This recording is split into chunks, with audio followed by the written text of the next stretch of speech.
السلام علیکم ورحمۃ اللہ وبرکاتہ۔ بسم اللہ الرحمن الرحیم۔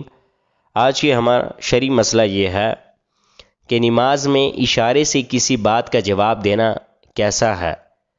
نماز میں ہاتھ یا سر کے ذریعے اشارہ کرنا مکروہ تنزیہ ہے، لہٰذا حالت نماز میں کوئی شخص کچھ پوچھے تو نماز مکمل کرنے کے بعد ہی جواب دیا جائے۔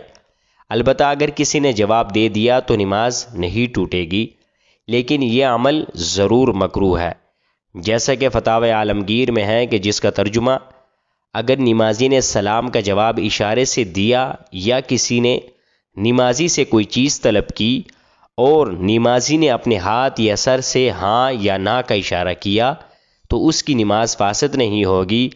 ایسے ہی تبیین میں ہے، لیکن ایسا کرنا مکروہ ہے، جیسا کہ ابن امیر الحاج کی شرح منیۃ المصلی میں ہے کہ اگر شخص نمازی کو اشارہ کرتا ہے، کوئی کہتا ہے، کوئی چیز طلب کرتا ہے اور نمازی آگے سے ہاتھ یا سر کے اشارے سے اسے وہ اس چیز کا جواب دیتا ہے تو اس سے نماز نہیں ٹوٹے گی، لیکن یہ کرنا مکروہ ہے۔